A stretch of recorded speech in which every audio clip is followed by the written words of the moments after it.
Yxngphenomenon is with us here just now. How are you? I'm okay, you? Yep, I'm doing good. Now, how would you describe the style of your music, first of all? I would describe it different, I guess, from other styles. I would describe it more underground, I would Yeah. say. Yeah. And what does underground actually mean, to be honest? Because I hear it all the time, but I'd never really looked it up. I would say it's a kind of style where you're not talking about, let's say, having a bunch of money or other things. You're writing down what's going through in your life, but in like a deeper and more evil kind of way. Yeah, that's so interesting. And is underground a sort of subgenre of hip hop and things like that? Yeah, I would call it a subgenre. Yeah, It's more of like the undiscovered kind of music. yeah. Now, your latest song is called Never Sober, right? Yes. Yeah. So, how would you describe that one in particular? Um, that one I made, of course. I haven't been, how do I say it, really sober in a while after Yeah. going through some kind of thing. So one day I just kind of found a beat and kind of went with the flow. So it all worked out. Yeah, that's such an interesting concept.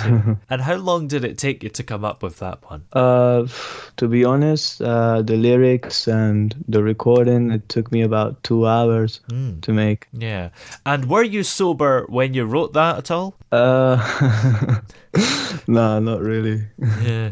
How common is it for you to be sober then? Is it strictly never?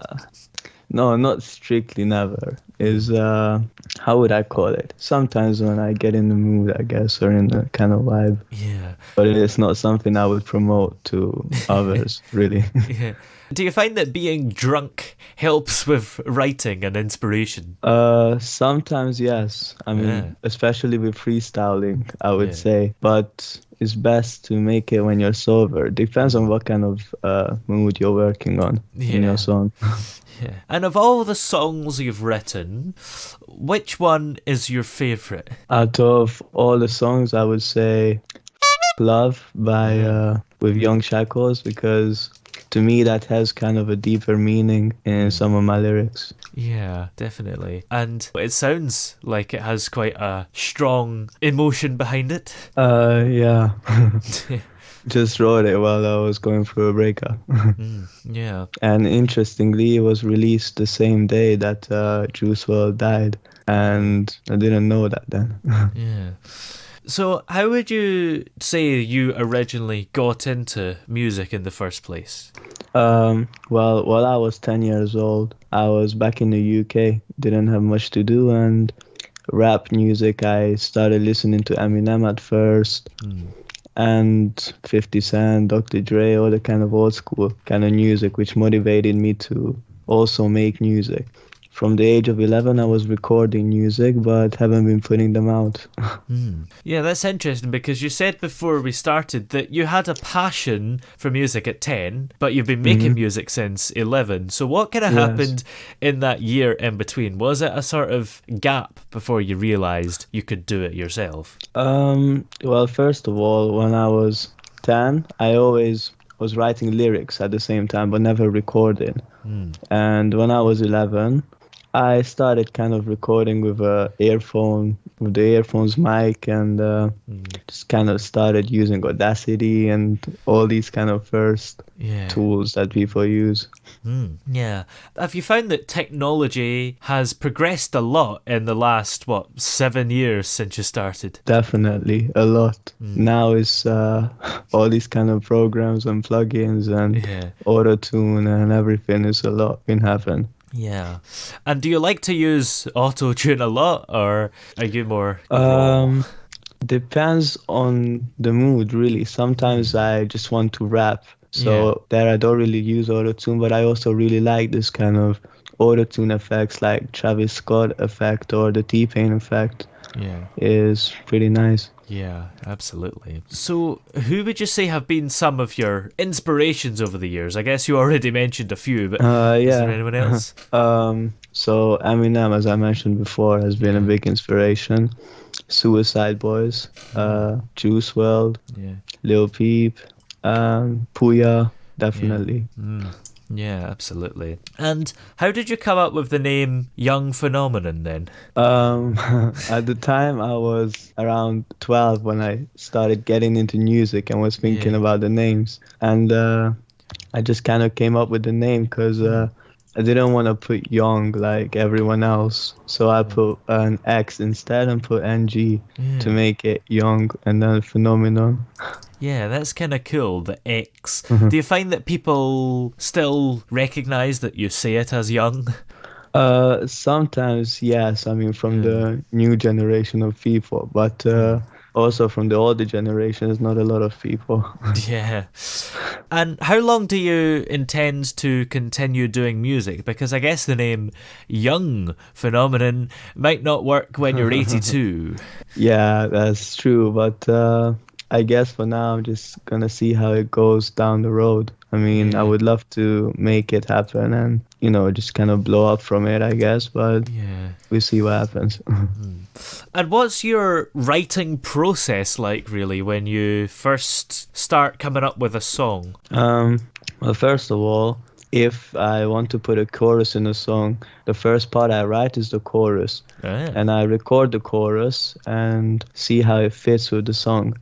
And as it fits nicely, I progress on to verse 1 to make it, or bridge, and then verse 2, and then record it all together and then mix it. Yeah, that's so interesting coming up with the chorus, because the chorus is generally the catchiest bit and the bit that people recognize. So do you think it's sort of important to go there first? Because if the chorus isn't going to work, then the rest of the song probably won't either.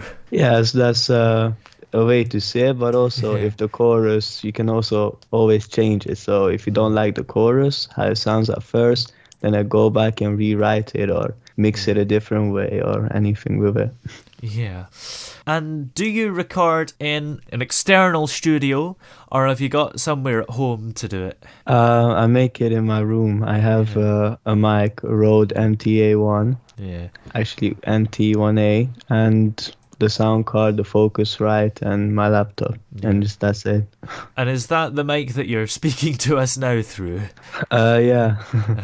Fancy. And how do you keep going? Because I guess sometimes you can lose a bit of inspiration, can't you? So what keeps you back on your feet? Well, yeah, sometimes I do lose inspiration, but mostly music has always been something I liked, I guess, to even do and to make and to write lyrics. So sometimes, even when I'm sad, happy, or in any kind of mood, kind of inspires me to write something about it. Yeah. So I find a beat and I write something to it. Yeah, absolutely. And when you're not making music as well, do you have any fun things that you like to spend your time doing? Yeah, I like to play football, for example. Ah, I guess to hang out with some friends, and yeah. really that's all. Yeah. And do you like to write about any of this stuff in your music and the lyrics? Not all the time. Depends. I mean, I mentioned in other songs, I guess, being with my bros. Yeah. That's about it, really. Don't really write about it. Yeah.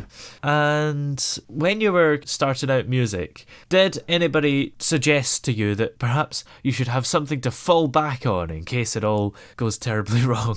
Oh, yes, everyone, really. Yeah. Everyone suggested to have a second kind of option, like 9 to 5, or Oh, yeah. just to, have everything ready. And is music what you're doing full time then?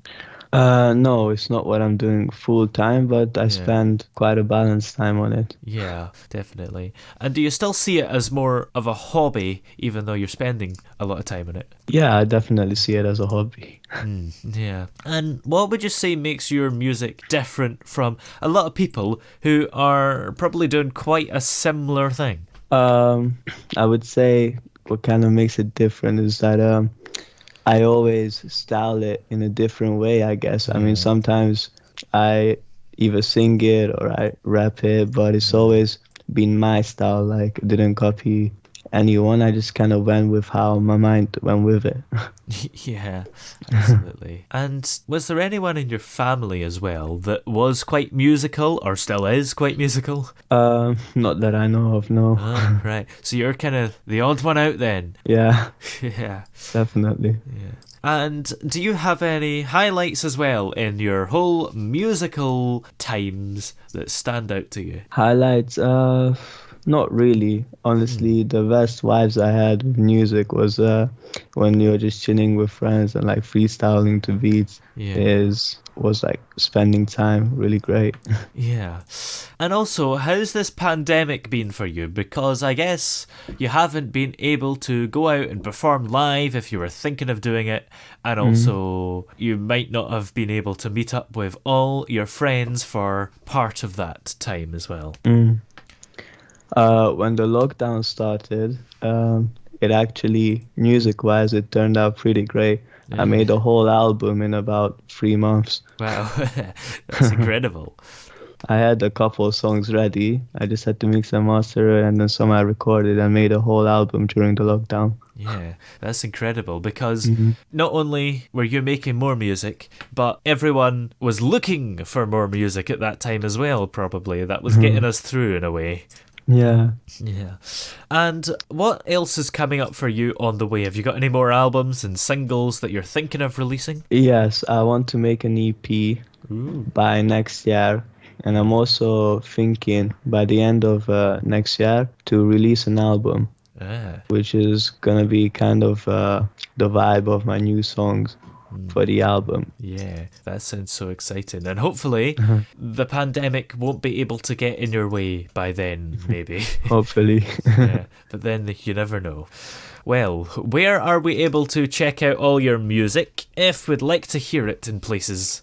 You can find it on Spotify just by typing in Yxngphenomenon together. You can find it on YouTube or any platform you would like. Great. Well, thanks very much for joining us here on the show. It's been great to talk to you. Thank you.